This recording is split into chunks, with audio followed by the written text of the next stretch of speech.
नमस्कार, आप देख रहे हैं Satyavarta TV news. Satyavarta TV news में आपका स्वागत है।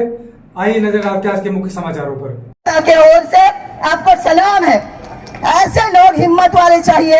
आपको एक उदाहरण महाराष्ट्र का भी बता दूं। मोदी जी जो भीख के टुकड़े फेंक रहे, जो रेवड़ियां फेंक रहे, इसी महाराष्ट्र की भूमि से आदिवासी और किसान महिलाओं को राशन पर जो मुफ्त साड़ियां बांटी गई, ऐसे ही सम्मेलन में पालघर और रायगढ़ में हमने सवाल रखा कि जो सरकार मुफ्त में साड़ियां लेंगे, और सारी महिलाओं ने हाथ ऊपर करके कहा कि ऐसी सरकार से हमको साड़ियां नहीं चाहिए, और रैली में जाकर उन्होंने वो साड़ियां लौटा दी। और ये है स्वाभिमान, ये है रीढ़ की हड्डी जिनकी सीधी है। ऐसे करोड़ों नागरिक इस देश की भूमि पर है और हम सब मिलकर उनको हटाएंगे। एक मेरा दो आखिरी मुद्दे हैं।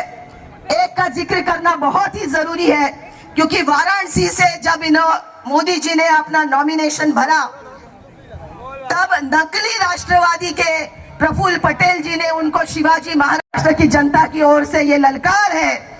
हमारा एक बहुत मशहूर गाना है जो महाराष्ट्र तो महाराष्ट्र माझा, तसंच दिल्ली से ही तख्तपाडी तो महाराष्ट्र माझा, ये हमारा ललकार है।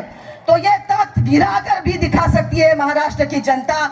महाराष्ट्र पर सबकी नजर है और यहाँ से बिल्कुल अच्छे परिणाम मिलने वाले हैं, क्योंकि यहाँ की जनता खुद चुनाव में उतरी है। आजादी के अमृत महोत्सवी साल में भाजपा सत्ता में थी, जिन्होंने आजादी में कोई शिरकत नहीं की, लेकिन संविधान के अमृत महोत्सवी साल में भारतीय जनता पार्टी सत्ता में नहीं रहनी चाहिए। ये हमारा निर्धार है, ये यहाँ के सारे नागरिकों का निर्धार है। अगर आप इस बात से सहमत है तो हाथ उठाकर कहिए कि कहेंगे। मैं कहूंगी संविधान बचाओ, आप कहेंगे देश बचाओ। संविधान बचाओ, संविधान बचाओ, देश बचाओ। अब मैं कहूंगी संविधान बचाओ, आप कहेंगे भाजपा हटाओ। संविधान बचाओ, संविधान बचाओ। धन्यवाद उल्का महाजन मैडम। या ठिकाणी शरद पवार की घड़ी चुरा ली। ये जितने घड़ी चोर और तीर कमान के चोर हैं, इनको शिवाजी महाराज का संदेश समझा देना और इनको चुनाव में जमानतें जब्त करके बताना कि महाराष्ट्र में एक भी सीट भारतीय जनता पार्टी की और ये जो शिवसेना इनकी आने वाली नहीं है। आज शिंदे साहब की शिवसेना के लिए मजाक उड़ता है। विधानसभा में नारे लगते हैं 50 खोके एकदम ओके, 50 खोके एकदम ओके। भारतीय खोका पार्टी है ये लोग, भारतीय खोका पार्टी। इसलिए मैं आपसे कहने के लिए आया हूं, अपील करने के लिए आया हूं। देश के प्रधानमंत्री अलग अलग चुनाव के चरण में लगातार हारते जा रहे हैं, इसलिए उनका अपनी जुबान पे कोई कंट्रोल नहीं है, भाषा पे कोई कंट्रोल नहीं है। शरद पवार जी को भटकती आत्मा कहते हैं, उद्धव ठाकरे को नकली शिवसेना कहते हैं। मरने की कामना कर रहे हैं शरद पवार की, जिनकी उम्र 84 साल है। अपने वोट की ताकत से जवाब देना कि शरद पवार का, एनसीपी का, महाराष्ट्र का, मराठी लोगों की कितनी ताकत है। हम तुम्हारी जमानत जब्त कराएंगे और एनसीपी की ताकत बताने का काम करेंगे, इंडिया गठबंधन की ताकत बताने का काम करेंगे। मैं यहां पर इसलिए भी आया कि पूरा भिवंडी का इलाका यूपी के लोगों से, बिहार के लोगों से भरा पड़ा है। कितना जने सुल्तानपुर वाले आ भाई, यहाँ आता सब जने ना। सुल्तानपुर, अमेठी, प्रतापगढ़, फैजाबाद, बस्ती, आजमगढ़, आ ना सब जने? हाथ उठाए बताओ सब जने, किसको जिताना है, किसको जिताना है? बचाने का चुनाव है। अगर गलती से बीजेपी जीत गई तो चुनाव खत्म करेंगे, आरक्षण खत्म करेंगे, बाबा साहब का संविधान खत्म करेंगे। जो बाबा साहब का संविधान खत्म करना चाहते हैं, उनकी राजनीति को खत्म कर देना, उनको जीरो पे पहुंचाने का काम करना। अंत में इन्हीं लाइनों के साथ कि कैसे कैसे मंजर अभी आने लगे हैं और गाते गाते लोग चिल्लाने लगे हैं, बदल डालो अब इस तालाब के पानी को, कमल के फूल तो मुरझाने लगे हैं, कमल के फूल तो मुरझाने लगे हैं। बहुत बहुत शुक्रिया, बहुत बहुत धन्यवाद। भारत माता की, भारत माता की, इनकलाब, इनकलाब, वंदे वंदे। मंच पे मौजूद देश के बहुत ही सीनियर नेता और महाराष्ट्र के पूर्व मुख्यमंत्री शरद पवार साहब, सुप्रिया सुले ताई, मंच पे मौजूद इंडिया गठबंधन के सभी नेतागण और यहाँ पे इतनी भारी संख्या में आए हुए मेरे सभी प्यारे बहनों, भाइयों, माताओं, बुजुर्गों, बच्चों, आप सब लोगों को मेरा नमस्कार, सबको मेरा प्रणाम। दोस्तों, मैं दिल्ली से आया हूं आप लोगों के सामने झोली फैला के इस देश को बचाने की भीख मांगने के लिए। अभी थोड़े दिन पहले इन्होंने मुझे जेल से छोड़ा है। मोदी जी ने मुझे गिरफ्तार कर लिया था थोड़े दिन पहले एक झूठे केस में। जेल से सीधा यहीं आ रहा हूं, अपने लिए वोट मांगने नहीं आ रहा, देश को बचाने की भीख मांगने के लिए आ रहा हूं। सुप्रीम कोर्ट का धन्यवाद करना चाहता हूं। मुझे उम्मीद नहीं थी मैं इतनी जल्दी छूट जाऊंगा। सुप्रीम कोर्ट ने, यह करिश्मा था, चमत्कार था, ऊपर वाले का चमत्कार था। जो लोग ऊपर वाले पे यकीन रखते हैं, भगवान को मानते हैं, मैं तो मानता हूं, ये भगवान के किसी चमत्कार से कम नहीं था कि अचानक एक दिन सुप्रीम कोर्ट ने कहा केजरीवाल को 21 दिन की मोहलत दे रहे हैं, जाओ और जाके चुनाव प्रचार करो। मैं दिल्ली में एक दिन रोड शो कर रहा था, निकलने के बाद तो एक महिला कहती है, सर आपको भगवान ने भेजा 21 दिन के अंदर बीजेपी की ऐसी तैसी करने के लिए।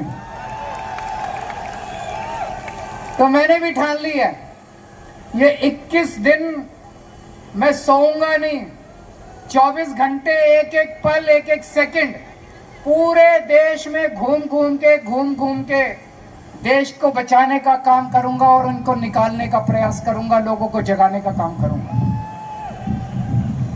इन्होंने मेरे को जेल भेज दिया। मैं मन में सोच रहा था मेरा कसूर क्या है, मेरे को क्यों जेल भेजा। मैं छोटा सा आदमी हूं, मेरी छोटी सी पार्टी है, 2 राज्यों में हमारी सरकार है, दिल्ली में, पंजाब में। ये तो बहुत ताकतवर लोग हैं, इनके पास तो इतनी सत्ता है, इतना पैसा है, फिर मेरे को जेल क्यों भेजा। मेरे को जेल इसलिए भेजा क्योंकि दिल्ली के अंदर मैंने गरीबों के बच्चों की शिक्षा का इंतजाम किया। मेरे को जेल इसलिए भेजा क्योंकि दिल्ली के अंदर मैंने गरीबों के सरकारी स्कूलों को शानदार बना दिया। मोदी जी उसको रोकना चाहते हैं। मोदी जी नहीं चाहते कि गरीबों के बच्चों को अच्छी शिक्षा मिले। मैं कहना चाहता हूं मोदी जी, मैंने दिल्ली में 500 स्कूल बनाए, आप 5000 स्कूल बनाओ, 50,000 स्कूल बनाओ देश में, तब आपका बड़प्पन है। केजरीवाल ने 500 स्कूल बनाए, आप उसको जेल में डाल के स्कूल बंद करा दो। ये तो छोटी सोच है, ये तो छोटी मानसिकता है। मेरे को जेल में क्यों भेजा? मेरे को जेल में इसलिए भेजा, मैंने दिल्ली के अंदर शानदार सरकारी अस्पताल बना दिए, शानदार मोहल्ला क्लिनिक बना दिए, सबका इलाज मुफ्त कर दिया। दिल्ली में 2.5 करोड़ लोग रहते हैं, अमीर हो चाहे गरीब हो, सबको शानदार इलाज मिलता है, सारी दवाइयां फ्री, सारे टेस्ट फ्री। मोदी जी इसको रोकना चाहते हैं। मोदी जी नहीं चाहते कि गरीबों को अच्छा इलाज मिले। आपका बड़प्पन तो है, मैंने 500 मोहल्ला क्लिनिक खोले, आप 5 लाख हर गांव में मोहल्ला क्लिनिक खोलो ना, तब आपका बड़प्पन है। केजरीवाल ने 500 मोहल्ला क्लिनिक खोले, केजरीवाल को पकड़ के जेल में डालो, मोहल्ला क्लिनिक बंद कर दो, ये तो छोटी सोच है। और विडंबना देखो, मैंने दिल्ली में सब लोगों की दवाइयां फ्री कर दी, छोटी बीमारी हो चाहे बड़ी बीमारी हो, सबको फ्री दवाइयां, सारी फ्री दवाइयां मिलती है। लेकिन जब मैं जेल गया, 15 दिन तक इन्होंने जेल के अंदर मेरी दवाइयां बंद कर दी। मैं शुगर का मरीज हूं 20 साल से, बहुत हाई शुगर रहती है मेरी। इंसुलिन का इंजेक्शन लगता है रोज, 4 बार इंजेक्शन लगता है रोज मेरे को। 52 यूनिट इंसुलिन लेता हूं मैं। जब मैं जेल गया 15 दिन तक इन्होंने मेरे को इंसुलिन का इंजेक्शन नहीं दिया। मैं कहता रहा मेरी 300 शुगर, 350 शुगर हो गई। अगर कई दिन तक लगातार ज्यादा शुगर रहे तो किडनी खराब हो जाती है, लिवर खराब हो जाता है। मुझे नहीं पता ये मेरे साथ क्या करना चाहते थे, लेकिन इतिहास गवाह ऐसे बहुत किस्से हुए हैं जब विपक्षी लोगों को, विरोधियों को जेल में डालकर उनको शारीरिक तौर पे खत्म कर दिया गया। मुझे नहीं पता ये मेरे साथ क्या करना चाहते थे। ये मेरे को इसलिए इन्होंने जेल में भेजा क्योंकि दिल्ली में मैंने सबकी बिजली फ्री कर दी, 24 घंटे फ्री कर दी। अब दिल्ली में सबको फ्री बिजली मिलती है। मोदी जी, आप तो इतने बड़े नेता हैं, इतने ताकतवर नेता हैं।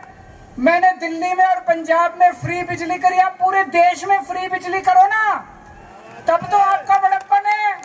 आप केजरीवाल को जेल में डाल के दिल्ली की बिजली फ्री रोकना चाहते हो, ये तो कोई बड़प्पन नहीं है दोस्तों, ये तो छोटी मानसिकता है। ये तो इस वक्त देश के अंदर जो हालात है बहुत खतरनाक है। रशिया का राष्ट्रपति पुतिन है, आप जानते होंगे। पुतिन ने जितने विपक्षी नेता थे या तो सबको जेल में डाल दिया या उनको मरवा दिया और फिर चुनाव करवाए। पुतिन को 87% वोट मिले। बांग्लादेश के अंदर अभी थोड़े दिन पहले चुनाव हुए, सारे विपक्षी नेताओं को जेल में डाल दिया और चुनाव करके शेख हसीना जीत गई।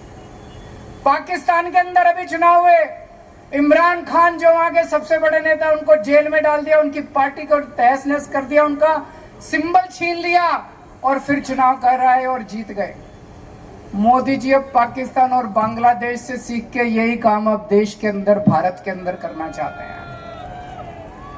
एक टाइम ऐसा था जब पाकिस्तान और बांग्लादेश हमसे सीखा करते थे, आज मोदी जी बांग्लादेश और पाकिस्तान से सीख रहे हैं। नंबर की पार्टी थे, उनके बैंक अकाउंट फ्रीज कर दिए और कहते हैं मैं चुनाव लड़ूंगा।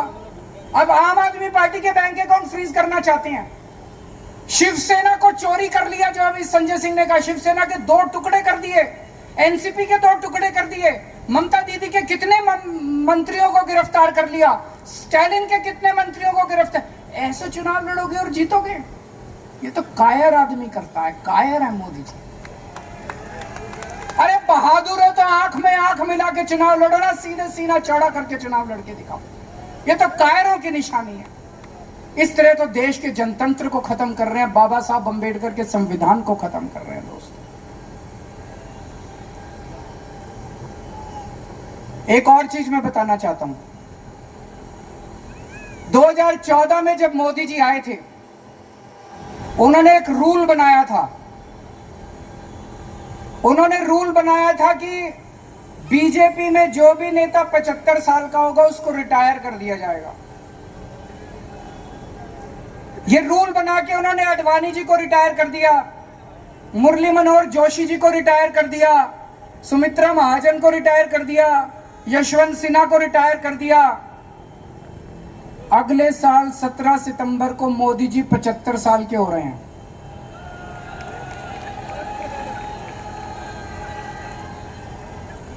तो जाहिर तौर पे मोदी जी भी रिटायर होंगे। अपना रूल बनाया उन्होंने तो अपने ऊपर तो लागू करेंगे वो। जब मैंने बोला थोड़े दिन पहले, पता नहीं आपने देखा कि नहीं देखा, मैंने थोड़े दिन पहले बोला कि अगली साल मोदी जी रिटायर होंगे और अमित शाह को प्रधानमंत्री बनाएंगे, तो सारे बीजेपी के नेता चढ़ गए, नहीं नहीं मोदी जी रिटायर नहीं होंगे, नहीं नहीं मोदी जी रिटायर नहीं होंगे। मोदी जी ने नहीं बोला कि मैं रिटायर नहीं होऊंगा, मोदी जी रिटायर होंगे और अमित शाह को बनाएंगे प्रधानमंत्री। तो इस साल जो वो वोट मांग रहे हैं मोदी जी, वो अपने लिए वोट नहीं मांग रहे, वो अमित शाह को प्रधानमंत्री बनाने के लिए वोट मांग रहे हैं। तो आपके घर के आसपास जितने बीजेपी वाले रहते हैं, जितने बीजेपी के समर्थक रहते हैं, सबको बोल देना सोच के जाना जब वोट डालने जाओ। मोदी के लिए वोट नहीं पड़ रहा, अमित शाह का आंख बंद करके, जितने बीजेपी वाले हैं जब बटन दबाओ आंख बंद कर लेना, अमित शाह की तस्वीर लेके आना कि अमित शाह को बनाना है क्या प्रधानमंत्री। तो अमित शाह के लिए वोट मांग रहे हैं। और इस सिलसिले में जितने रुकावटें थी, देवेंद्र फडणवीस को पैदल कर दिया इन्होंने, शिवराज सिंह चौहान की राजनीति खत्म कर दी, रमन सिंह की राजनीति खत्म कर दी, वसुंधरा, जितने नेता थे सबको खत्म कर दिया। एक ही नेता बचा है, योगी आदित्यनाथ। 2 महीने के अंदर उसको हटाने जा रहे हैं। योगी आदित्यनाथ अब उत्तर प्रदेश के सीएम नहीं रहेंगे। जब मैंने ऐसा बोला, एक भी नेता योगी जी के समर्थन में नहीं आया। बीजेपी के किसी ने नहीं कहा कि नहीं हटा रहे, इसका मतलब हटा रहे हैं, इसका मतलब हटा रहे हैं। साबित हो गया कि हटा रहे हैं। कल मैंने देखा योगी जी मेरे को गालियां दे रहे थे। मैं उनको कहना चाहता हूं, मैं तो आप ही के लिए बोल रहा हूं, मेरे को गाली देने से क्या होगा, अपने वालों को सलट लो, अपनी बीजेपी को सलट लो। दोस्तों, एक एक करके ये सारे नेताओं को खत्म कर रहे हैं। और मैं आपको चेतावनी देना चाहता हूं कि अगर इस चुनाव में 4 जून को बीजेपी जीत गई, वैसे तो जीत नहीं रही है, अगर जीत गई तो मैं आपको बता रहा हूं कि सुप्रिया सुले भी जेल में होगी, शरद पवार भी जेल में होंगे, उद्धव ठाकरे भी जेल में होंगे और आदित्य ठाकरे भी जेल में होंगे। मैं आज तक मैंने जितनी पॉलिटिकल भविष्यवाणी की है सर, तो हमें मेहनत करनी पड़ेगी। थोड़े दिन रह गए, किसी भी हालत में हमें बीजेपी को जीतने नहीं देना है। और जिस तरह की गालियां दे रहे हैं प्रधानमंत्री जी, उन्होंने शरद पवार साहब को कहा भटकती आत्मा। ये कोई इतने सीनियर आदमी है, 84 साल के बुजुर्ग हैं। मोदी जी 74 साल के हैं, 10 साल सीनियर है उनसे। ऐसे किसी बुजुर्ग को कहना ठीक है क्या? प्रधानमंत्री को ऐसी भाषा अच्छी लगती है? उनको कहते हैं नकली शिवसेना, नकली संतान, ये अच्छी लगती है? ये तो पूरे महाराष्ट्र के मराठी मानुस की बेइज्जती का सवाल है। इस बार जब जाओ तो बटन दबा के उनको इस गाली का जवाब देना जब वोट डालने के लिए जाओ आप।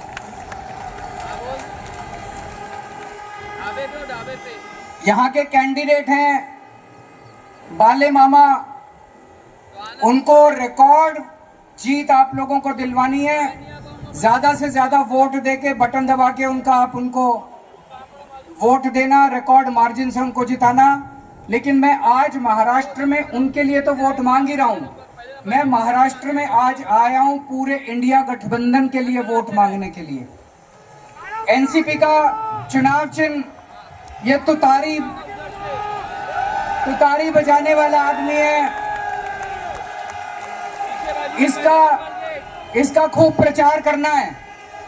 मैंने सोशल मीडिया पे एक आदमी को देखा था, मैं बहुत चिंतित हो गया उसको देख के। वो आदमी कह रहा था जब वो वोट देके बाहर निकला, उससे किसी मीडिया वाले ने पूछा किसको वोट दिया, बोला शरद पवार को। बोलो क्या निशान? बोला घड़ी। ये कंफ्यूजन है कुछ लोगों के अंदर। आपको प्रचार करना है अपनी गली में, अपने गांव में, अपने मोहल्ले में, सबको बोल देना कि असली वाली एनसीपी, शरद पवार वाली एनसीपी का चुनाव चिन्ह घड़ी नहीं है, घड़ी पे मत डाल देना। असली वाली एनसीपी का चुनाव चिन्ह क्या है? तुतारी वाला आदमी। तुतारी वाले आदमी को वोट डालना है और ज्यादा से ज्यादा वोट देके मामा को जिताना है। मैं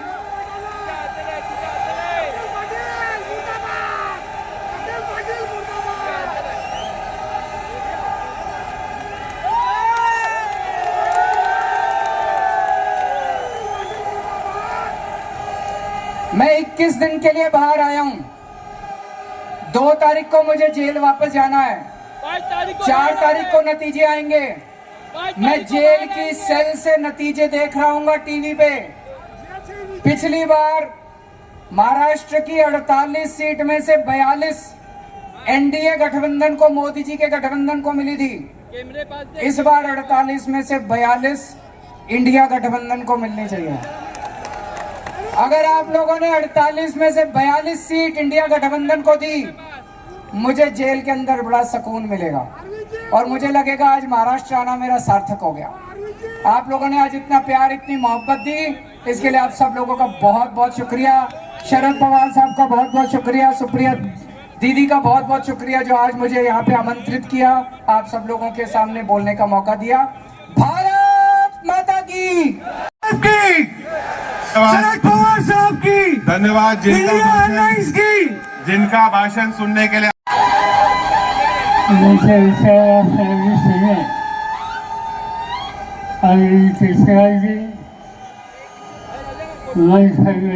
सभी साथी आणि हजारोच्या संख्येनं उपस्थित असलेले आव्हान बंधूभगिनी, देशाच्या लोकसभेच्या निवडणुकीच्यासाठी आज मोठ्या संख्येनं नेत्यांचे विचार ऐकण्यासाठी आव्हान एकत्रित आलो। ही निवडणूक नेहमीच्या निवडणुकीपेक्षा वेगळी निवडणूक आहे। या निवडणुकीमधून उद्या तुमचं माझं भवितव्य काय याचा निर्णय व्हायचा आहे आणि चिंतेची स्थिती ही आहे की ज्यांच्या हातामध्ये देशाची सत्ता आहे त्यांना पुन्हा संधी मिळाली तर तुम्हा लोकांचा जो मताचा अधिकार आहे तो संकटात गेल्याशिवाय राहणार नाही। आधीच्या वक्त्यांनी सांगितलं, डॉक्टर बाबासाहेब आंबेडकर यांनी देशाला संविधान दिलं आणि त्या घटनेनं किंवा सगळ्यांना अधिकार दिले।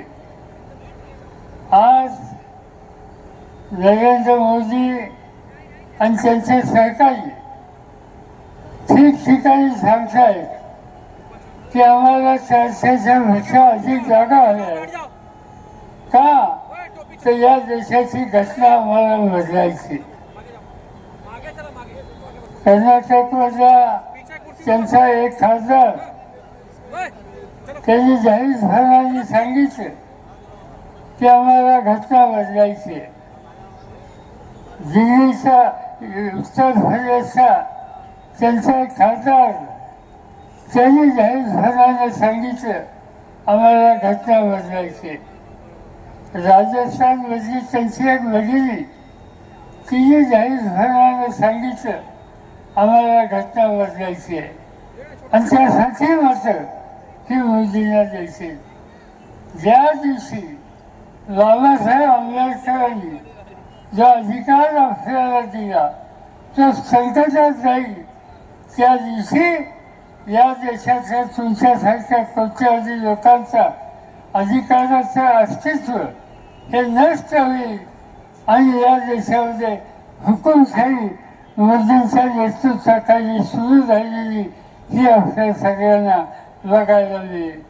आणि हे जर टाळायचं असेल तर त्यांचा 100% पराभव करणं हे गरजेचं आहे। आज या देशाचा, या राज्याचा शेतकरी संकटात आहे, कष्टकरी कामगार संकटात आहे, अल्पसंख्याकांची स्थिती आणखी अवघड करून ठेवलेली। देशाचा प्रधानमंत्री जाहीरपणाने सांगतो की या देशामध्ये ज्यांच्या घरात मुलं अधिक आहेत ते उद्याच्याला तुमच्या घरातलं सोनं ते तुमच्या घरातलं मंगळसूत्र हे काढून घेतल्याशिवाय राहणार नाही। ती गोष्ट कदापि होणार नाही। ती गोष्ट या ठिकाणी चुकीच्या पद्धतीने सांगतात। आज एका ठिकाणी ते बोलत असताना सांगितलं की उद्याच्याला आम्हा लोकांच्या हातात सत्ता आली तर अयोध्याचं मंदिर आहे ते संकटात येईल। या देशात मंदिर असो, मस्जिद असो, गिरजाघर असो, या सगळ्यांचं रक्षण करणं हा विचार तुमचा माझा सगळ्यांचा आहे। आणि कारण नसताना या धार्मिक भावना या देशात उत्तेजित करून लोकांच्यामध्ये एक प्रकारचं अंतर वाढवायचं काम मोदी करतायत। ही देशाच्या दृष्टीने अतिशय गंभीर गोष्ट आहे आणि याचा सुटका करायची असेल तर उद्याच्या निवडणुकीमध्ये तुमच्या मताचा अधिकार लालू मामा की त्यांची खून आज तो सगळ्यांना वाईट झालेली आहे. तुतारी वाजवणारा माणूस त्याच्यासोबत तो वचन द्यावा आणि त्यांना देशाचा लोकसभेमध्ये आमच्या या भागाचा प्रतिनिधी होऊन मोठ्या मताने विजय करा हीच विनंती करतो आणि माझी भाषण या ठिकाणी संपवतो. आघाडीचा सभेला जाणार आहेत. बाकीचे मान्यवर इथेच आहेत. आपल्याला सुप्रियाताईंचं, जयंत पाटील साहेबांचं सर्वांचं मार्गदर्शन ऐकायचं आहे. मी विनंती करतो जयंत पाटील साहेब. हमें मुफ्त में खाना नहीं चाहिए. हम मेहनत करने वाले भारत के लोग हैं. ये मिट्टी हमारा पसीना पूछती है कि तुम्हारा पसीना कहाँ है. इस मिट्टी को चाहिए. पसीना निकलता ही नहीं क्योंकि काम मिलता ही नहीं. बेरोजगारी बढ़ गई है और इसलिए मेरे भाई और बहनों, ये जमहूरियत बचाने की लड़ाई है. ये जमहूरियत है, इसलिए मैं यहाँ खड़ा हूं, मैं बात कर रहा हूं, आप सुन रहे हैं. जिस दिन ये जमहूरियत खत्म हो जाएगी, ना तो आप सुन सकोगे ना मैं बोल सकूंगा, क्योंकि बोलने वाले पे पाबंदी लाए. अभी भी जो बोलता है उसको रास्ता दिखाया जाता है जेल का, क्योंकि उनको बोलने वाले लोग पसंद नहीं है. वो सिर्फ सुनना जानते हैं, वो बोलना नहीं जानते. और इसलिए मेरे भाई और बहनों, सावधान रहिए, सतर्क रहिए. इस बार बिरयानी खा के सो मत जाइए. उसे मालूम है फजर की नमाज हुई, बीबी उठी, बीबी को कहेंगे जाओ मटन लेके आओ, दोपहर की बिरयानी बनाओ, बाद में हम जाते वोटिंग करते हैं. बिरयानी खाने के बाद नींद लग जाती है. फिर 5 बजे आप बीबी को पूछते हो कितने बज गए. बीबी बोलती है 5. अरे जाने दे, अब कहाँ वोटिंग को जाना है. अल्लाह के वास्ते ऐसा मत, अल्लाह के वास्ते ऐसा मत. अगर ये देश बचाना है, ये अगर देश बचाना है, तर इथे बसलेल्या तमाम मराठी बांधवांनो, माझ्या तमाम मुसलमान बंधू भगिनींनो, आपल्याला वोटिंग साठी उतरावं लागेल. तुम्हाला मंजूर आहे का? तुमच्या प्रत्येक गोडाऊनवरनं हप्ता वसूलला जातो की नाही? अनधिकृत बांधकामांमधनं हप्ता मागितला जातो की नाही? इथल्या प्रत्येक दुकानदाराकडनं, जमीनदाराकडनं हप्ता मागितला जातो की नाही? मग तुम्हाला राग नाही येत? राग नाही येत? अरे तुम्ही आगरी आहात ना, तरी राग नाही येत? अरे हप्ता वसूलतो कोण? हप्ता घ्यायला येतो कोण? जोरात सांगा. कोण येतो? नाही, अजून नाही ऐकलं. कोण येतो? आता घरचीच माणसं जर हप्ता जमा करायला लागली तर काम काय राहिलं? त्याच्यामुळे जर हे तुम्हाला हप्ते बंद करायचे असतील, तुमचे गोडाऊन लिगल करायचे असतील, तुमचे गोडाऊन शहापूर पर्यंत न्यायचे असतील, तर आमच्याकडे एक पर्याय आहे. आणि तो पर्याय तुमचा, माझा, सगळ्यांचा मामा. मामा म्हणजे कसा? आपल्या घरचा वाटतो ना, आईचा भाऊ. बाळ्या मामा बाहेरचा वाटतच नाही. जिथे जावं तिथे कोण आहे? बाळ्या मामा. कोण निवडून येईल? बाळ्या मामा. मुसलमान एरिया जा, कौन चुन के आएगा? बाल्या मामा.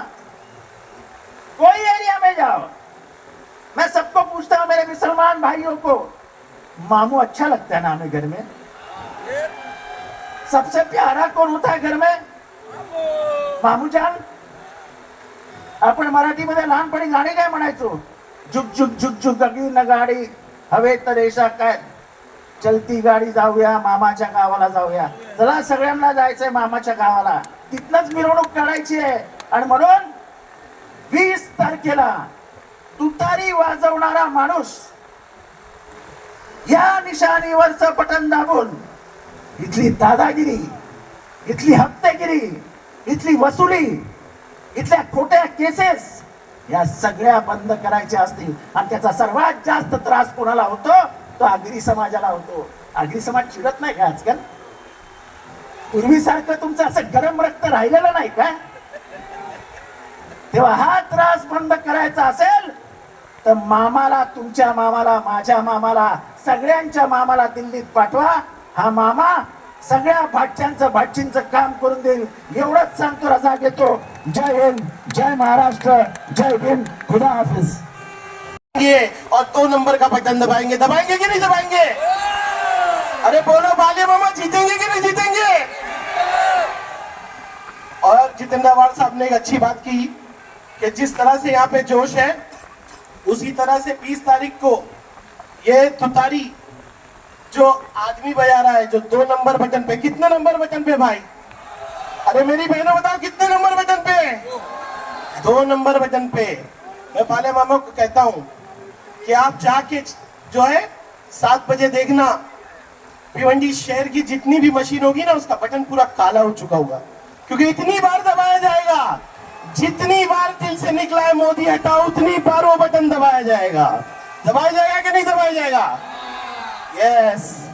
और इस बार जोश के साथ होश भी.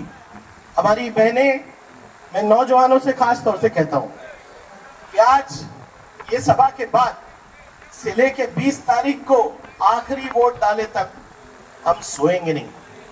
अरे हमारे बुजुर्ग रोजा रखेंगे, हमारी बहनें रोजा रखेंगी, क्योंकि आज हमको मिला है कि 10 साल के बाद इस सरकार को हम जवाब देंगे. और सिर्फ ये हिंदू मुस्लिम नहीं चलेगा. आज या मंचावर में विनंती करतोय संपूर्ण भिवंडीचे लोकांना, तुम्ही आगरी आहोत, तुम्ही कुंभी आहोत, तुम्ही काय पण आहोत, तुम्ही भारतीय आहात आणि भारतीय संविधानासाठी तुम्ही 20 तारखेला तुतारीसला मत द्या. देणार की नहीं देणार? बस मैं लंबा नहीं बोलूंगा, ताई को और सबको जाना है. लेकिन एक बार बाले मामा किधर है? बाले मामा से कहूंगा, बाले मामा ये हमारा वचन है, एमपी बन के ताई के साथ जाना है तुमको पार्लियामेंट में, भिवंडी का प्रतिनिधित्व करना है कि नहीं? अरे जोर से बोलो, बाले मामा एमपी है कि नहीं? और उसके बाद बहुत सारे हमारे इशू है, हमारे तोरण का इशू है, आईजीएम का इशू है, सड़क का इशू है, लेकिन सबसे ज्यादा अहमियत है हमारे कॉन्स्टिट्यूशन, हमारे संविधान की. आप सबने इतनी ताकत के साथ यहाँ के बाले मामा को सपोर्ट किया. मेरे भाई बाले मामा जीतेंगे कि नहीं जीतेंगे?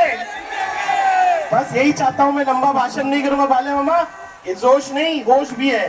और 20 तारीख को आपका रिजल्ट ऐसे ही निकलेगा. 4 जून को यही सब लोग एक साथ प्रेस कॉन्फ्रेंस करके हमारे एमपीज को देश के सामने रखेंगे. आप सब आए, इसके लिए बहुत बहुत शुक्रिया. जय हिंद, जय समाजवाद, जय महाराष्ट्र. राष्ट्रवादी कांग्रेस पार्टी में प्रवेश कर रही है. अजीत दादा राष्ट्रवादी छोड़ के हमारी भूतपूर्व जिलाध्यक्ष रह चुकी है सुप्रिया ताई, उनका स्वागत कर रही है, पार्टी में उनको वापस वेलकम कर रही है. और स्वाति कामड़े के आने से हमारी ऑफिस सीट और ताकत बढ़ेगी. रुपेश म्हात्रे जी, भिवंडीची बुलंद आवाज. रुपेश म्हात्रे आपल्या सर्वांमध्ये. त्याची निशाणी असलेल्या तुतारी वाजवणारा माणूस, या निशाणीवर जास्तीत जास्त मतं देऊन त्यांना विजयी करण्याचं काम आपल्याला करावं लागेल. खरं तर आपल्याला सर्वांनाच माहित आहे की देशामध्ये, राज्यामध्ये गेलेली आहे. महागाईचा प्रश्न विचारल्यानंतर आपल्याला सर्वांना सांगितलं जातं, आपल्यामध्ये देशप्रेम जागवण्याचं काम केलं जातं. तरुणांचा रोजगाराच्या संदर्भात विचारला गेल्यानंतर आपल्याला हिंदुत्व शिकवलं जातंय. महिलांच्या सुरक्षेचा प्रश्न विचारल्यानंतर त्या ठिकाणी कुठल्याही प्रकारची स्टेटमेंट येत नाही, त्या ठिकाणी मुखर राहण्याचं काम केलं जातं. या अशा अन्यायकारक सरकारला, अन्यायकारक केंद्रामध्ये असलेल्या सरकारला उतरवण्याचं काम आपल्याला सर्वांना करायचं आहे. आणि मला खात्री आहे की भिवंडीच्या लोकांनी एकदा ठरवलं तर तो कोणीही असू दे, त्याला त्याची जागा दाखवण्याचं काम करण्याचं काम ही भिवंडीची जनता करत असते. आणि म्हणून या येत्या 20 तारखेला मी आपणा सर्वांना आवाहन करतो की आपण सर्वजण 20 तारखेला आपण तर करणारच आहात, परंतु आपलेच जे काही स्नेह संबंधित लोक असतील, आपले कुटुंबातली लोक असतील, आपल्या मित्र परिवारातील लोक असतील, त्या सर्वांना आपल्याला सांगायचंय की 20 तारखेला तुतारी वाजवणाऱ्या माणसाच्या बटनावर त्या ठिकाणी मत देऊन आपल्या उमेदवाराला विजयी करायचं आहे. एवढंच आजच्या प्रसंगी आवाहन करतो आणि थांबतो. जय हिंद, जय महाराष्ट्र, जय भीम. आज आपण बाळ्यामामांच्या प्रचाराच्या निमित्ताने इथे सगळे जमलेलो आहोत.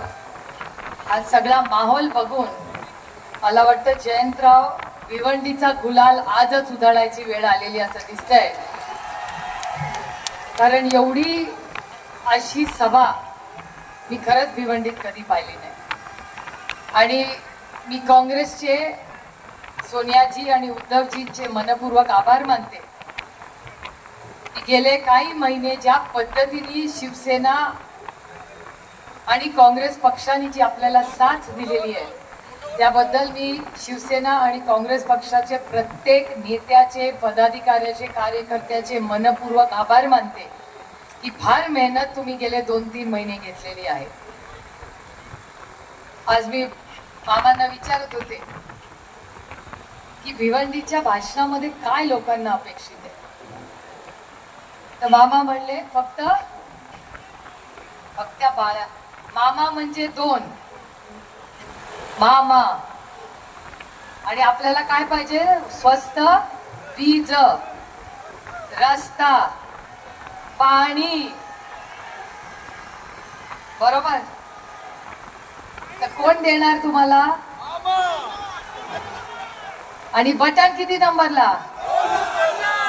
तर लक्षात ठेवायचं, रस्ता मामा, पाणी, गॅस, वीज. झालं, मला भाषण करायची गरजच नाही आता. 2 नंबरचं बटन. आणि आपलं चिन्ह तुतारी वाजवणारा माणूस हे शुभ संकेत आहे. मी माझ्या मुलाची गोष्ट सांगते तुम्हाला. माझा मुलगा आणि माझी मुलगी 21 वर्षाचे झाले ना, 18 वर्षाचे झाले तेव्हा मी पेन दिलं त्यांना. 21 वर्षाची माझी मुलगी झाली तेव्हा मी तिला एक वस्तू दिली. त्याच्यानंतर 3 वर्षांनी माझा मुलगा झाला 21 वर्षाचा. तर मी त्याला म्हणलं चला आता जाऊया विकत घ्यायला. म्हणलं काय?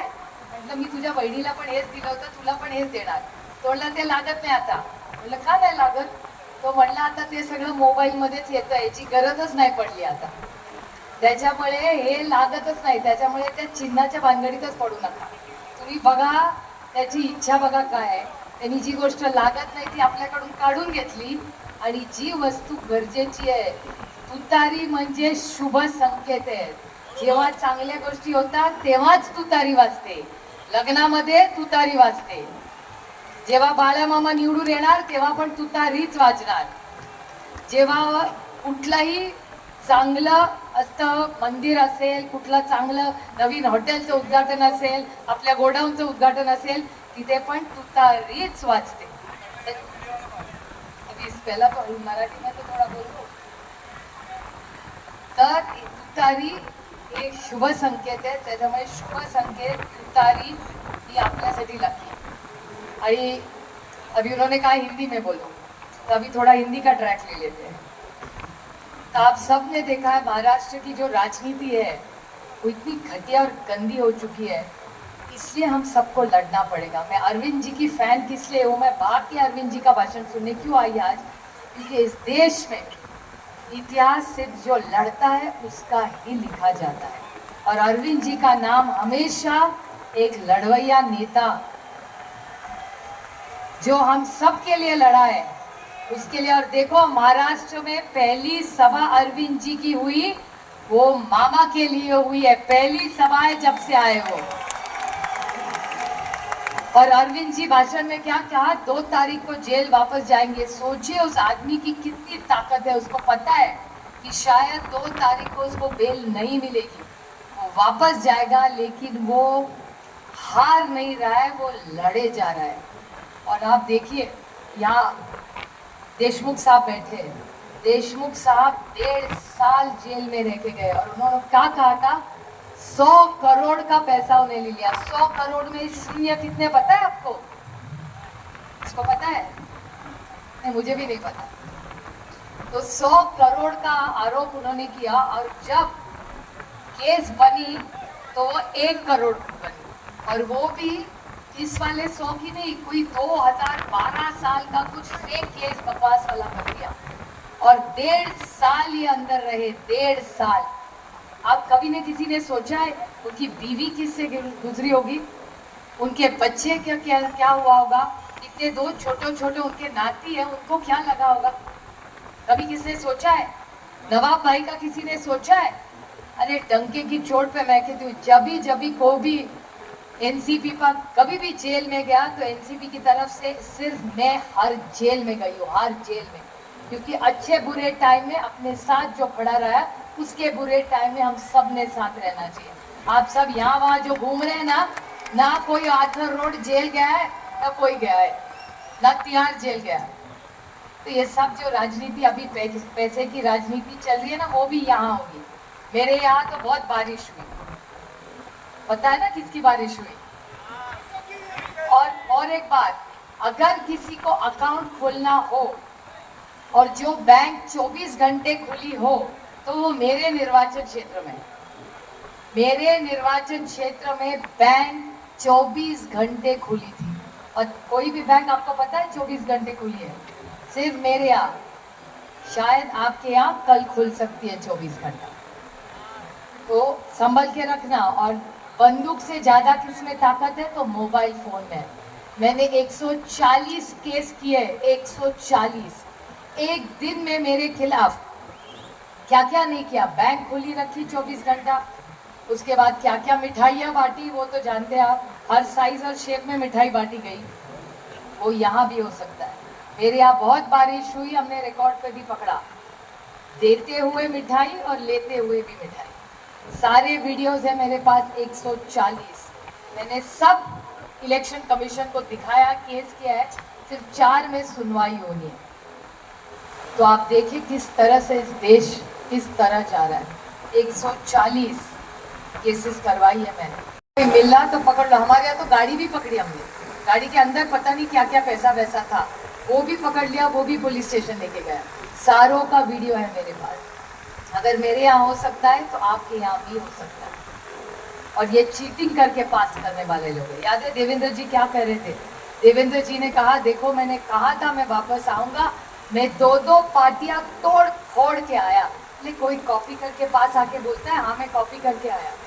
और ये जो कॉपी की गंदी राजनीति चाहिए उसके खिलाफ हम सबको लड़ना है। आज तक जो चुन के आए ना, वो खुद की मेहनत से सिर्फ नहीं आए, शिवसेना का बहुत बड़ा योगदान उसमें रहा है, वो भूल गए।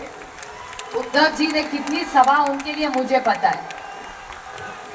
और ये जो असली नकली का जो धंधा चल रहा है ना, उसमें मत आना। आप सोचिए, जिस बाला साहब ठाकरे ने पार्टी बनाई, उन्होंने खुद का झंडा अपने बेटे को दिया।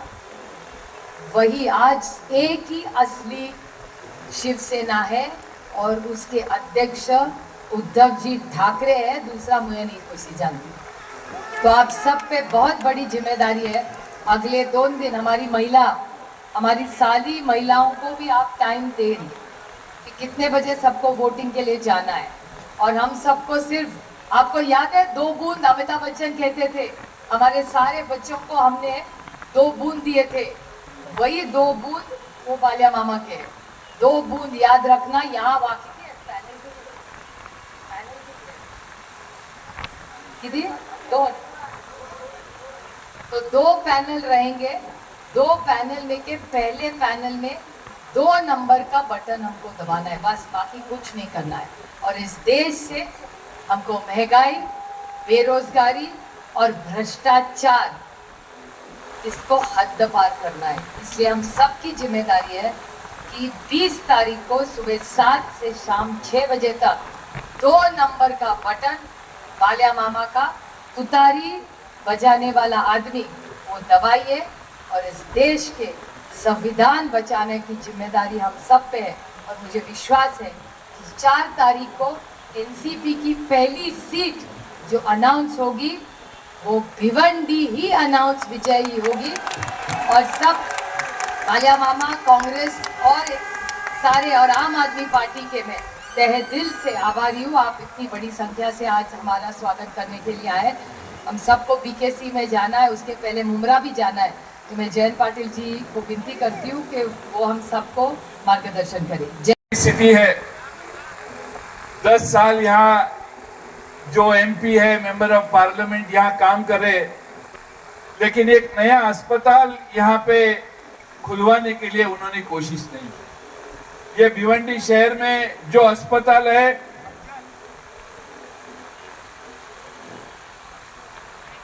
अस्पताल जो है उसमें क्या सुविधा है क्या नहीं आपको मालूम है। था कि 8-9 लाख पावर लूम थे, अब ये संख्या कम होके 2.5-3, 3.5 लाख तक आई है। पावर लूम की भी बहुत कुछ समस्या है। पावर लूम कम होने के कारण यहाँ का हमारा रोजगार कम हुआ है, इसलिए उसमें भी ध्यान देना पड़ेगा। भिवंडी शहर के पानी की समस्या भी बहुत बड़ी है। पानी की समस्या के बारे में भी बाला मामा खासदार होने के बाद, मेंबर ऑफ पार्लियामेंट होने के बाद उसमें ध्यान देंगे और भिवंडी शहर के पानी की समस्या अच्छी तरह से आपको सुलझा के देंगे। ये हमारा राष्ट्रवादी कांग्रेस और इंडिया आघाड़ी की तरफ से वादा है।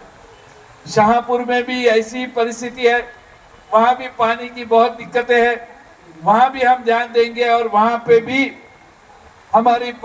मैं सिर्फ 2-4 मिनट अपने ख्यालात आपके सामने रखता हूं और उसके बाद में अपने चहेते लोकप्रिय उम्मीदवार बाला मामा जी आपके सामने आपके विचार रखेंगे। मैं आपसे प्रार्थना करता हूं, विनती करता हूं कि सिर्फ 10 मिनट रुकिए। 20 तारीख जिस दिन बाला मामा की तुतारी बजने वाली है और मोदी का भी बैंड बजने वाला है। वो बोलते हैं कि 400 पार, किस लिए बोलते हैं वो 400 पार?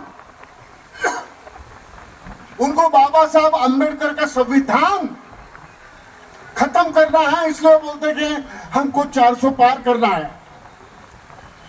लेकिन हम भी बाबा साहब अंबेडकर की छत्रपति शिवाजी महाराज के औलाद है। जो संविधान को हाथ लगाएगा, मोदी हो या उसका बाप हो, ये अंबेडकर एक जनता, दलित, आदिवासी, मुस्लिम, सिख, सभी जाति के, सभी धर्म के मेहनत कश लोग जो संविधान डुबाने की कोशिश करेगा, उसको डुबाने का काम ये हमारे आवाम करने वाली है। रामराज लाए बोलते हैं वो। एक कवि ने कहा है, आदम गोंडवी उसका नाम है, उसने कहा था काजू भुनी प्लेट में, काजू भुनी प्लेट में और विस्की गिलास में, ऐसा उतरा है रामराज विधायक निवास में। इस तरह से वो रामराज लाना चाहते हैं। राम का व्यापार कर रहे हैं वो, धर्म के नाम के ऊपर, जात के नाम के ऊपर लोगों में बंटवारा कर रहे हैं। मैं आपको सिर्फ एक छोटी सी एक बात बता रहा हूं और 2 मिनट में मेरा भाषण खत्म कर देता हूं। देखो क्या हुआ, यहां अभी जो बात हो गई टोरेंट की, मैं आपसे सीधा सवाल पूछता हूं, आपको टोरेंट हटाने का है क्या नहीं? हमारे एडवोकेट किरण चंदे साहब ने टोरेंट के खिलाफ हाई कोर्ट में एक रीट दाखिल की है। टोरेंट के खिलाफ हमने बहुत जबरदस्त आंदोलन किया है और अगर टोरेंट को हटाना है तो बाला मामा को जिताना है, ये ख्याल में रखो। टोरेंट के 285 रुपए, 285 करोड़ जो टोरेंट को भिवंडी निजामपुर म्यूनिसिपैलिटी को देने के थे, कारपोरेशन को, ये फडणवीस के सरकार ने वो 285 करोड़ टोरेंट के माफ किए हैं और पूरे भिवंडी के जनता को फंसाया है। उसका हिसाब मांगने का दिन 30 तारीख है, ये ख्याल में रखो। कि 1 मिनट बोलूंगा फक्का। मैं एक अच्छी आपको बात बताता हूं, मैं हमेशा मेरे तकरीर में लोगों के सामने बात रखता हूं। पहले मोदी की बहुत हवा है, इस तरह से मोदी मीडिया एक झूठी अफवाह फैला रहा था। ऐसी एक बात हो गई कि एक आदमी ने कुत्ते पाल के रखी थी और वो कुत्ते को बच्चे हो गए, कुत्ते को बच्चे हो गए।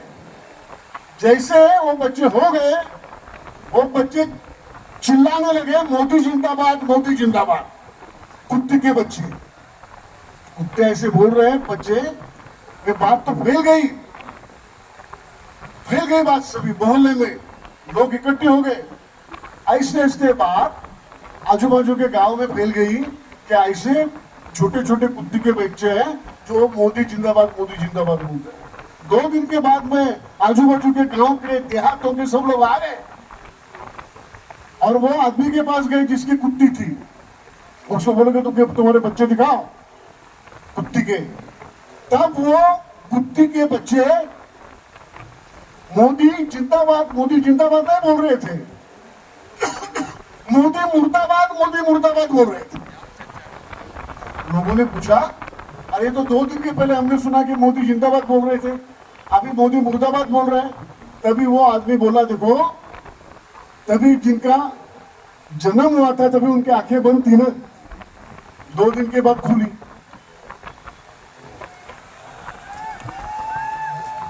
पूरे देश के लोगों की, तमाम जनता की आंखें खुली है, लहर घूम रही है और मोदी हारने वाला है, संविधान जीतने वाला है और भारत की जनता जीतने वाली है और बाला मामा जीतने वाला है।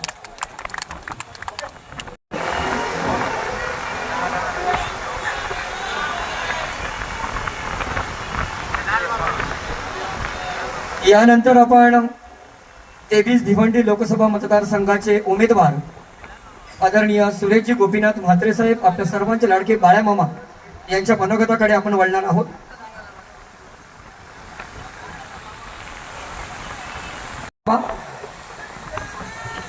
धन्यवाद। छत्रपती शिवाजी महाराज, शाहू फुले आंबेडकर, शिवसेना प्रमुख बाळासाहेब ठाकरे, गुरुवर्य स्वर्गीय त्यांच्या स्मृतीस विनम्र अभिवादन। आज इथे उपस्थित महाविकास आघाडीमधील सर्व पक्षांचे, व्यासपीठावर उपस्थित सर्व प्रमुख पदाधिकारी, खास करून आदरणीय शरदचंद्रजी पवार साहेब, आदरणीय अरविंदजी केजरीवाल साहेब यांच्या उपस्थितीत आज ही सभा पार पाडली। मी फक्त 2च मिनिटं बोलणार आहे। आज भिवंडीत आपण पाहिलं असेल, गए 10 साल कपिल पाटिल खासदार थे, पर 10 साल में कहीं कुछ भी काम नहीं हुआ। आप देख रहे हो, सिर्फ और सिर्फ कोई भी काम करे तो वो काम मैंने ही किया है ऐसा दिखाना, बस इतना ही काम किया है। मैं आप लोग से यही एक 2-4 सवाल ही पूछने वाला हूँ। सबसे पहले तो अपने को, आपल्याला भिवंडीतून टोरेंट हटवायची आहे का नहीं? अगर अपने को टोरंटो हटाना है, आपको मालूम है कपिल पाटिल के साथ सब समिति गई, कमेटी गई, सब लोग गए, उन्होंने सीधा बोला टोरंटो छोड़ के बोलो। दूसरी बात, आपले जे IGM उपजिल्हा रुग्णालय आहे, ते रुग्णालय सुसज्ज असं जिल्हा रुग्णालय बनवायचं आहे का नाही? अपना जो लूम का व्यवसाय था उसमें अभी 50% बंद हुआ है। वो दोबारा फिर से एक बार हमारे भिवंडी वालों की धड़कन जो हमारे लूम है वो फिर से एक बार सुननी है कि नहीं सुननी है? जो भी हमारे गोडाउन है उसको रेगुलाइज करना है कि नहीं करना है? ये यहाँ पे पूरे भिवंडी लोकसभा क्षेत्र में एक भी मेडिकल कॉलेज, एक भी अच्छा हॉस्पिटल नहीं है, वो अपने को बनाना है या नहीं है? बस इस सभी सवाल का एक ही जवाब है, इंडिया गठबंधन की सरकार इस देश में आनी चाहिए और इसमें हमारा भिवंडी का हक का खासदार मैं यानी कि बाला मामा यानी कि राष्ट्रवादी कांग्रेस पार्टी शरदचंद्र पवार, जिनकी निशानी है तुतारी बजाने वाला आदमी और बटन है 2 नंबर पे। मैं सबसे यही रिक्वेस्ट करूंगा, मैं इतना दिन से देख रहा हूं भिवंडी में बड़ा जोश बड़ी ताकत इंडिया गठबंधन के माध्यम से निर्माण हुई है। ये जोश, ये ताकत आपको सिर्फ और सिर्फ 20 तारीख तक बनाई रखनी है और आने वाली 20 तारीख में ऐसा वोटिंग करना है, ऐसा वोटिंग करना है कि जैसे कि एक समुंदर बह रहा है और इस समुंदर में बीजेपी बह जानी है, ऐसी वोटिंग हम सबको करनी है। आणि खास करून शिवसेना राष्ट्रवादीच्या सर्व कार्यकर्त्यांना मी मुद्दामून एक आवाहन करेन की गेली 10 वर्ष कपिल पाटीलच्या विजयात शिवसेनेचाच सिंहाचा वाटा होता आणि कपिल पाटीलच्या पराजयात शिवसेनेचाच सिंहाचा वाटा असायला हवा, एवढीच विनंती मी आपल्या सर्वांना करेन। आणि आपण सर्व जवाबदारीने, जिम्मेदारी के साथ आने वाले 20 तारीख को अपना, अपने घर का, अपने मोहल्ले का, आपल्या गावातील, आपल्या शहरातील जास्तीत जास्त वोटिंग पर्सेंटेज काढून जास्तीत जास्त मताने आपला उमेदवार निवडून कसं येईल हे आपल्या सगळ्यांना बघायचं आहे। खरं म्हटलं तर 2 तारखेला जेव्हा उमेदवारी अर्ज भरला त्यावेळेस आपण सर्वांनी, आप सभी ने भिवंडी में अब की बार इंडिया गठबंधन का खासदार, ये ताकत 2 तारीख को आपने दिखाई है और यही ताकत 20 तारीख को सिक्का मार के 4 तारीख के रिजल्ट में से दिखाना है और आप दिखाएंगे, ये पूरे उम्मीद खत्म करता हूँ, आप सबसे रजा लेता हूँ। धन्यवाद। जय हिंद, जय महाराष्ट्र, जय भीम, जय महाविकास आघाड़ी। धन्यवाद। 6 बच्चे हैं और उसमें आप 3 नंबर की औलाद है, तो हम क्या कहें। मगर जो जाति धर्म की राजनीति कर रहे हैं उन्हें मैं इतना ही कहना चाहूंगा, ना मंदिर की बात हो, ना मस्जिद की बात हो, ना मंदिर की बात हो, ना मस्जिद की बात हो। युवा बेरोजगार है, पहले उसके निवालों की बात हो। मेरे नींद को दिक्कत ना अजान से है ना भजन से है, मेरे नींद को दिक्कत ना अजान से है ना भजन से है, मेरे नींद को दिक्कत मरते हुए जवान और खुदकुशी करते हुए किसान से है। आज जवान मर रहा है, किसान खुदकुशी कर रहा है और देश के प्रधानमंत्री ये क्या कर रहे हैं। बाला मामा, इस देश के प्रधानमंत्री कह रहे हैं कि मैंने 3 तलाक का कानून लाया, और क्यों लाया, तो मुस्लिमों के बीवियों का हक दिलाने के लिए लाया। अरे मोदी जी, पहले खुद के बीवियों को हक दिलाओ, फिर हमारे बीवियों की फिक्र करो। हमारे बीवियों का हक दिलाने के लिए हम सक्षम है, पहले अपने बीवी को हक दिलाओ। मगर दोस्तों, आने वाला वक्त ये बहुत कठिन वक्त है। इस वक्त में आप सबको ताकत से इंडिया आघाड़ी के साथ रहना है। आप एक बात ध्यान में रखिए, जुल्म उतना बुरा नहीं जितनी बुरी आपकी खामोशी है।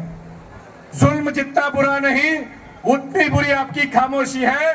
बोलना सीख लो, वरना पीढ़ियां गूंगी हो जाएगी। अभी बोलने का वक्त है और इस समय में किसी ने नाराज होने की जरूरत नहीं है। किसी ने ये नहीं कहना कि 20 तारीख को मेरे को फोन नहीं आया, मेरे को बुलाया नहीं, मेरे को किसी ने बोला नहीं। दोस्तों, ये जंग है और ये जंग इस देश का संविधान बचाने की जंग है। इस देश में जमहूरियत जिंदा रखने की जंग है। और एक बात याद रखना, ऐलाने जंग में किसी को बुलाया नहीं जाता। ऐलाने जंग में किसी को बुलाया नहीं जाता। जिसका खून खोलता है वो खुद ब खुद चला आता है। तो ये भारतीय जनता पार्टी की जो निकम्मी सरकार है, इसके खिलाफ तुम्हारा हमारा खून खोलना चाहिए और हम सबको बड़ी तादाद में वोट के लिए जाना है और 20 तारीख को बाला मामा को वोट करना है। आखिरी में इतना ही कहूंगा, एक बात गौर से सुनो, सौदा किया तुमने वक्त के यजीदों से। अगर सौदा किया तुमने वक्त के यजीदों से, फिर ये ना कहना या हुसैन हम न थे। आज का दौर ये काफी मुश्किल दौर है भाइयों, और इस दौर में हमें हमारा वोट का हक अदा करना है और बाला मामा को बड़ी ताकत से जिताना है। जिताएंगे सब इंशाल्लाह, जिताएंगे सब, क्योंकि जो नरेंद्र मोदी की सरकार हमारे पर जुल्म कर रही है उनको ये बताना है कि कुछ देर की खामोशी है, फिर शोर आएगा। अरे गद्दारों, तुम्हारा तो सिर्फ वक्त आया है, हमारा दौर आएगा। और आप सब इंशाल्लाह ताला बाया मामा को 20 तारीख को 2 नंबर का बटन है, तुतारी के सामने बटन दबाकर अपना वोट का हक आप सब अदा करेंगे, इंशाल्लाह करेंगे सब। इतना ही कहता हूं और मेरी बात खत्म करता हूं। खुदा हाफिज, जय हिंद, जय महाराष्ट्र। सत्यवार्ता टीवी न्यूज को सबसे पहले देखने के लिए हमारे चैनल को सब्सक्राइब करें, लाइक करें, शेयर करें। धन्यवाद।